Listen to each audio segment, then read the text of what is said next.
I added 37 yards to a student's drive this week, and the results were so impressive, I had to share them with you. And the best part is, it was 3 simple things that I'm going to share with you today. I'm PGA teaching professional Todd Kolb, Director of Instruction for US Golf TV and the Sanford Power Golf Academy. And I'll tell you this, there's nothing more fun as a golf coach than helping somebody take this club right here, their driver, and add distance to it, because it's what we all love. And the best part of it is a lot of times it's pretty darn simple. And today I'm going to share with you 3 things: hand position, stance width, and ball position, and how if you get those in the right spot, you also can add 37 yards or maybe even a little bit more to your drives. And if you haven't already, hey, be sure to subscribe to our channel. This is the place for you. If you love golf and you love working on your game, US Golf TV is the place for you. And you know already, if you've been watching any of my videos, I love hearing from you. I love the comments. I love the dialogue. I cannot tell you how much I've learned from you. So please be sure to leave a comment and ring a bell so you know when we get our next videos coming out. So let's dive right into this. Now, the beauty of it is I'm going to do this a little bit different here today. If you've watched any of my videos before, I'm going to do this more of like a test study, kind of like a case study. I've got the TrackMan out, I've got my mobile device set up right here, and we're going to go through these 3 things with the driver, and we're going to actually track it, and so I can show you how it really works. So then when this student came in, typical student, all right, plays once or twice a week, doesn't practice a lot, and this is what I saw, and this is probably what a lot of you are doing with their drives. Number 1 is they had their stance very narrow. Now bear in mind that with the driver, it's the longest club in your bag. It's the club that you're swinging at the highest speed. You need your stance to be a little bit wider. We're going to talk about the specifics of that in a second. So number 1 mistake that I see is the stance is too narrow. Number 2, this is a killer with the driver, is the hands are too far in front of the ball. If you tend to hit shots on the top of the club, look at your driver. If you've got some of those sky marks, all right, those are embarrassing marks on the top of your driver right here. It very well could be because you've got your hands too far in front. And the third thing that I saw the student doing, which I see all the time, is they had the ball too far back in their stance. So let me go ahead and hit a shot doing those 3 mistakes, all right, just so we can capture some data. So I'm going to have my stance very narrow. I'm going to get my hands in front. I'm going to have the ball too far back. And I'm going to do my best to try to hit this solid. All right, it was solid, but it was super low. TrackMan right here, I've got 104 miles an hour. Obviously, it only went 161 yards, okay? Not a very good shot. I did hit up on it a little bit. If you've watched any of my other videos, you know you want to hit up on the ball a little bit. I did hit up on it at 0.6, but it didn't go anywhere. So what should we be doing in the setup in those 3 components? Let's talk about that. So let's talk about what we want. First of all, let's dive into the stance. All right, with the stance, you want your stance width to be at least shoulder width apart. So as a golf coach, when I'm sitting here, I want that stance width. What I'm looking at is pretty much the inside of the heels, inside of heel, the inside of heel. I want those to be roughly about the same width as my hips or the same width as my shoulders, all right? I would say this, it's better to have your stance with your driver a little too wide than too narrow. When you're too narrow, okay, you don't have a good base to work off, your balance gets off, just not a lot of good things are gonna happen. So tip number 1 is to make sure that your stance width is at least shoulder width apart. Now let's talk a little bit about, I wanna talk about ball position next, because I think this is one of the easiest ways to change this, all right? And at the end, if you slice your driver, at the end, I do want to give you a quick tip on how to, in essence, fix that slice and help you start drawing the golf ball, but I'll do that in just a second. So ball position, we know this. We want to hit up on the golf ball slightly. So let me go ahead and hit a shot. I'm going to get my good stance width, all right?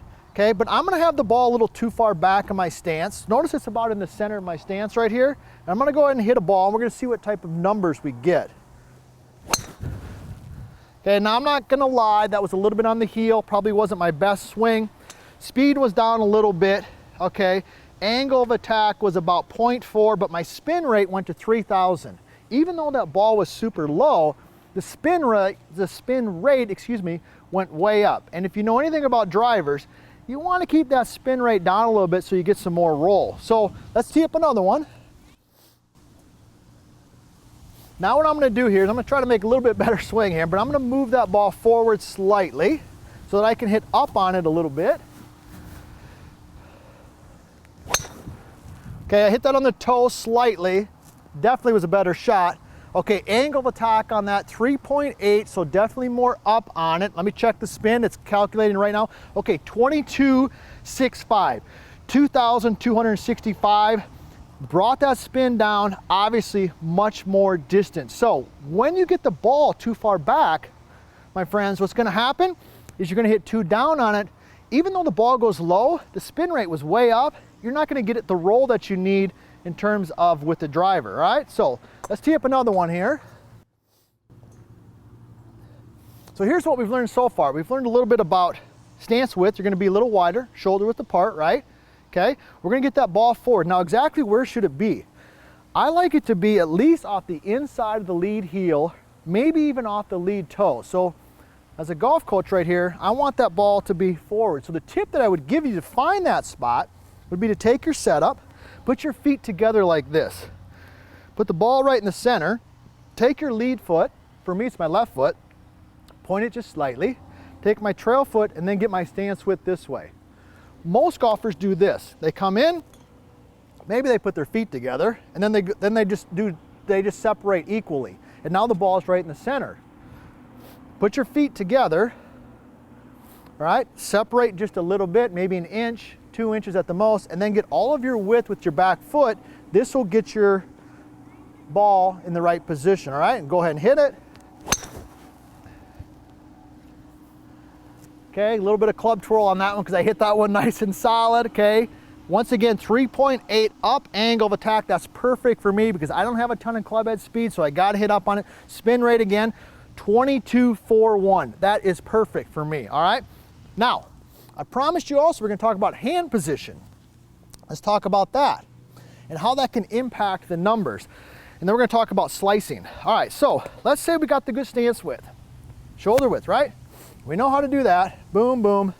Okay, we got the ball off the lead toe. Hand position. All right, I see this mistake a lot. They take the butt end of the club and we shove it forward. See this here? So when I get that, even though I've got good stance width, okay, even though I've got the ball in the right spot, but if I get my hands here, let me go ahead and hit a shot. Okay, low bullet. Angle of attack, 0.6 down. 0.6 down because my hands are so far forward, okay? And just no carry at all on that, all right? So where should your hands be? Tee up another one here. I must say my favorite part about doing this tip is I get to hit a lot of drivers. So I love hitting drivers myself too. So as you're set in here, you're gonna take the butt end of the club and instead of it being forward, move it back a little bit. Now maybe not all the way back to your belt buckle, but somewhere between your lead hip and your belt buckle, kind of right in there. So it's in the shaft is in a neutral position. So let me go through my process. There we go. See how I got the shaft nice and neutral? It's not in front. Separate, separate. Okay, go ahead and hit it from there. All right, let's see what we got. Speeds up a little bit because I'm getting more loosened up. 3.8 up. Club path a little bit to the right, spin rate, okay, a little higher on that one, 2,500, but still a great shot for me based on my swing. So those are a couple of 3 things, the stance width, the ball position, and the hand position. Now, I promised you I was gonna tell you how to maybe draw your driver if you're fighting the slice. Let's go through that. Now, if you got some questions or some comments on that, hey, fire those in there. I'll do my best to answer all those questions for you because that's why we're here at US Golf TV is to help you out. And hopefully you've already subscribed, so you can make sure and do that as well.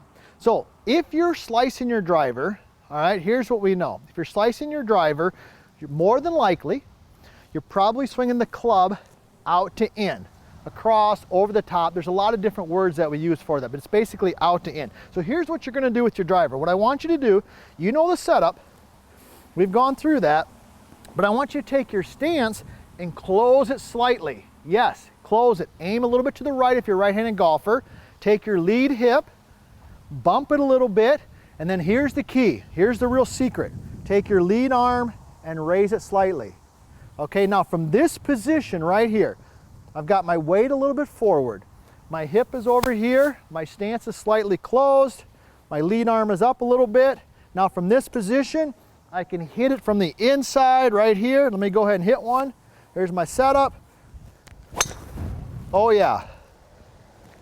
I'm gonna see that kick that path. Yep, that kicked my path, my in to out. That was 5 degrees in to out. I hit up on it even more, 4.6. Even though my club head speed was the same, that golf ball traveled significantly further. Believe it or not, my spin rate was down just a little bit too. So next time you head to the golf course, here's what you're gonna do. Grab your driver, get set up there, put your feet together. Butt end of the club kind of at the belt buckle or a little bit in front. Separate, separate, shoulder width, close the hip, raise the arm a little bit, swing up on it, and if you do those couple things, you probably will add more than 37 yards to your drives, and more importantly, you're gonna start enjoying this game a little bit more.